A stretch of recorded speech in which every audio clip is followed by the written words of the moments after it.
Hello' everyone, Assam YouTube চেনেললৈ সকলোকে স্বাগতম জনাইছোঁ। আজি আমি অসমীয়া ব্যাকৰণৰ এটি সুন্দৰ যিটো টপিকছ আবেদন লিখন, মানে আবেদন কেনেকুৱা লিখা হয় অসমীয়াত, সেই সম্পৰ্কে আমি এই ভিডিঅ'টোত নলেজ দিবৰ কাৰণে চেষ্টা কৰিম। এই ভিডিঅ'টোত আমি শিকিম আবেদন কেনেকৈ লিখা হয় আৰু শাৰীৰিক মানে চতুৰ্থ পিৰিয়ডৰ পিছতে আৰম্ভ কৰি বা অৰ্ধ ছুটি কেনেকৈ লোৱা হয় সেই সম্পৰ্কে, এখন আবেদন লিখা কেনেকৈ লিখা হয় সেই সম্পৰ্কে আলোচনা কৰিম। যিটো অসমীয়াতে সুন্দৰকৈ আবেদন লিখা প্ৰতিজন ছাত্ৰ ছাত্ৰীৰ কাৰণে বহুত বেছি ইম্পৰ্টেণ্ট হয় আৰু ভাষা প্ৰেমী সকলৰ কাৰণে বহুত বেছি ইম্পৰ্টেণ্ট হয় আৰু ক্লাছ 10ৰ যিহেতু চিলেবাছৰ অন্তৰ্ভুক্ত হয়, গতিকে ক্লাছ 10ৰ প্ৰতিজন ছাত্ৰ ছাত্ৰীৰ কাৰণে বহুত বেছি ইম্পৰ্টেণ্ট হয়। গতিকে ভিডিঅ'টো আৰম্ভ কৰাৰ আগতে এটি সৰু ৰিকুৱেষ্ট কৰি, যদি কোনোবাই এতিয়াও মোৰ চেনেলটো ছাবস্ক্ৰাইব কৰা নাই, ছাবস্ক্ৰাইব কৰি বেল আইকনটো দবাই দিব, যেতিয়া মই যিটো ভিডিঅ' আপলোড কৰি নটিফিকেশ্যন যাতে সকলোতকৈ প্ৰথমতে সকলোৰ মোবাইলত যায়। আহো পলম নকৰি আমি আবেদন লিখাৰ ষ্টাইল মানে কি, আবেদননো কি সেই সম্পৰ্কে আলোচনা কৰি আবেদন কেনেকৈ লিখা হয় সেই সম্পৰ্কে আমি এইটোত নলেজ দিবৰ কাৰণে চেষ্টা কৰোঁ। আবেদন লিখন, আবেদন মানে হৈছে কাৰোবাৰ ওচৰত কিবা বিচৰা। আবেদন মিনছ হৈছে কাৰোবাৰ ওচৰত কিবা খোজা বা বিচৰা হৈছে, এইটো আবেদন। এতিয়া আবেদন আমি কেনেকৈ লিখিম, প্ৰথম আমি তিনিটা চিমিলাৰলি কুৱেশ্যন লৈছোঁ, ইয়াত এটা আমি এনচাৰত কৰিব পাৰোঁ। প্ৰথম হৈছে শাৰীৰিক অসুস্থতাৰ বাবে চতুৰ্থ পিৰিয়ডৰ পাছত ছুটি বিচাৰি বিদ্যালয়ৰ অধ্যক্ষলৈ আবেদন লিখা। প্ৰথম যিটো ফাইনেল এক্সামত আহিছে, ফাইনেল 16ত যিটো আহিছিল শাৰীৰিক অসুস্থতাৰ কাৰণে, শাৰীৰিক অসুবিধাৰ কাৰণে চতুৰ্থ পিৰিয়ডৰ পিছত মানে স্কুলত উপস্থিত থাকিব পৰা নাই, চতুৰ্থ পিৰিয়ডৰ পিছত ছুটি বিচাৰি বিদ্যালয়ৰ অধ্যক্ষলৈ, বিদ্যালয়ৰ হেডলৈ বা প্ৰধান শিক্ষকলৈ এখন আবেদন লিখিব লাগে। আবেদনত নিশ্চয় দিছে, ইয়াতে ফাইনেল এক্সামত কুৱেশ্যন আহিলে এনেকৈ লিখে নাম ঠিকনা নিলিখিবৰ কাৰণে, গতিকে ফাইনেল 16ত এইটো হৈছে।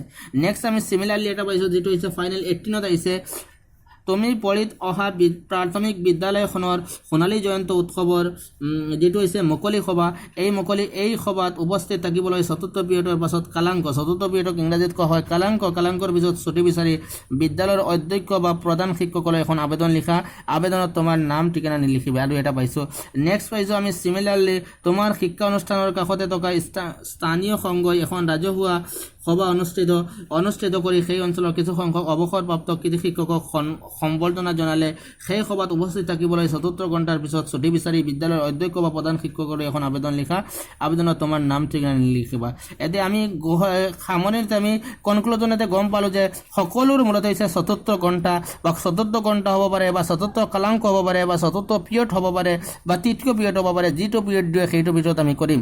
আৰু আমাৰ মেইন টপিকছ হৈছে কি, যদি শাৰীৰিক অসুস্থতা বা শাৰীৰিক অসুবিধা যদি কয়, তেনেহ'লে শাৰীৰিক অসুবিধাৰ কাৰণে লিখিম। যদি কিবা বেলেগ এটা মানে টপিকছ থাকে, সেইখনতে এই টপিকছৰ ওপৰত লিখিম।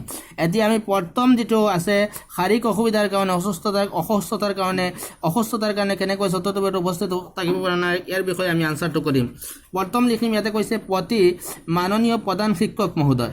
যদি প্ৰধান শিক্ষক কয় তেনেহ'লে প্ৰধান শিক্ষক লিখিব, যদি কয় অধ্যক্ষ তেনেহ'লে অধ্যক্ষ লিখিব, এইটো ভুল নকৰিব। যদি প্ৰধান শিক্ষক কয় প্ৰধান শিক্ষক, আৰু যদি অধ্যক্ষ কয় অধ্যক্ষ লিখিব। মহোদয় ... বিদ্যালয়ৰ নাম যিহেতু আমাক নিলিখিবৰ কাৰণে কৈছে, আমি ...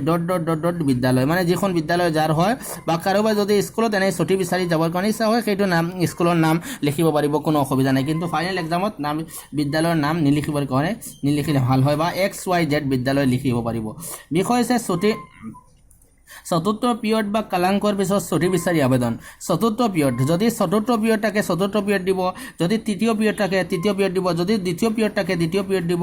পিৰিয়ডৰ ইংৰাজী অসমীয়া হৈছে কালাংক, গতিকে চতুৰ্থ পিৰিয়ডৰ পিছত বা তৃতীয় পিৰিয়ডৰ পিছত ছুটি বিচাৰি আবেদন। সচৰাচৰ চতুৰ্থ পিৰিয়ড বেছি আহে, গতিকে মই লিখিছোঁ চতুৰ্থ পিৰিয়ডৰ পিছত ছুটি বিচাৰি আবেদন। আৰু হৈছে মহাশয়, এতিয়া আমাৰ মেইন টপিকছত যাম। মহাশয় মানে ৰেচপেক্টেড টিচাৰ, মানে ছাৰ, সন্মানপূৰ্বক বিনীত নিবেদন এই যে মই আজি চতুৰ্থ পিৰিয়ডৰ বা কালাংকৰ পিছত ছুটি ল'ব বিচাৰিছোঁ। মই সন্মানপূৰ্বক ৰেচপেক্ট কৰি শিক্ষকক এইখিনি সুধিছে যে চতুৰ্থ পিৰিয়ডৰ পিছত বা কালাংকৰ পিছত মই ছুটি ল'ব বিচাৰিছোঁ, কি কাৰণে? কাৰণটো হৈছে প্ৰথম পিৰিয়ডৰ পৰাই মই শাৰীৰিক অসুস্থতা অনুভৱ কৰি আছোঁ। প্ৰথম পিৰিয়ডৰ পৰা মোৰ শৰীৰত বহুত দুৰ্বলতা বা শৰীৰৰ মানে বহুত অশান্তি কৰি আছে, শৰীৰত ভাল লগা নাই, এইটো অনুভৱ কৰি আছোঁ।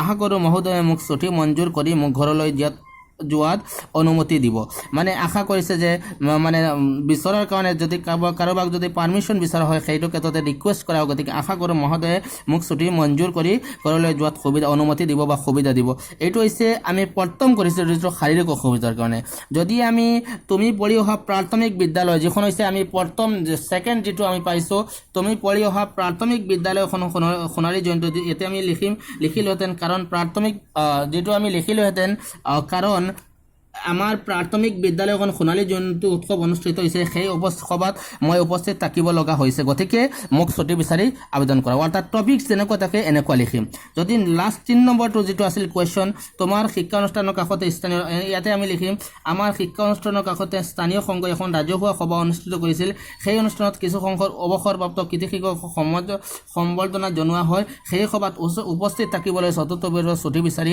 আবেদন সেইকাৰণে এইটো লিখিম সেই সভাত থাকিবৰ কাৰণে প্ৰধান মহোদয় মোক ছুটি কৰি বাধিত কৰি দেন মানে যেটো টপিক সুবিধা দিব ইয়াতে মই প্ৰথম যেটো আছে এইটোৰ উত্তৰ লিখিছো বাকিখিনি সিমিলাৰলি হয় তোমালোকে এইখিনি কাৰণ কোৱাৰ পিছতে যেটো এপ্লিকেশনৰ যেটো থাকিব আবেদনৰ যেনেকুৱা থাকিব সেইটো এনেকুৱা লিখিবা আশা কৰিছো যে মহোদয়ে মোক ছুটি মঞ্জুৰ কৰি যদি সভা থাকে সভালৈ যোৱাত অনুমতি দিব যদি মানে কিবা এটা ধৰি লওক কালাংকৰ পিছত ছুটি বিচাৰি বেলেগ এটা অনুষ্ঠানত যাবলৈ কাৰণে উপস্থিত হয় বেলেগ অনুষ্ঠানত উপস্থিত থাকিবৰ কাৰণেও পৰামৰ্শ দিব এনেকুৱা লিখিবা পিছত লিখাৰ পিছতে লিখিবা মহোদয়ৰ ওচৰত মোৰ সৰল প্ৰাৰ্থনা ইতিৰ পিছতে আপোনাৰ একান্ত বাধ্য ছাত্ৰ ছাত্ৰীৰ নাম শ্ৰেণী ৰোল এইখিনি লিখিব নালাগে এইখিনি তোমালোকে লিখি ল'লে হ'ল গতিকে আজি এপ্লিকেশ্যনটো কেনেকুৱা লিখা হয় সেই সম্পৰ্কে এইটোত এটা বেছিক নলেজ দিবৰ কাৰণে চেষ্টা কৰি আজিলৈকে ইয়াতে শেষ কৰিছোঁ নেক্সট ভিডিঅ'ত আৰু বেলেগ এপ্লিকেশ্যন সম্পৰ্কে আলোচনা কৰিম জয় আই অসম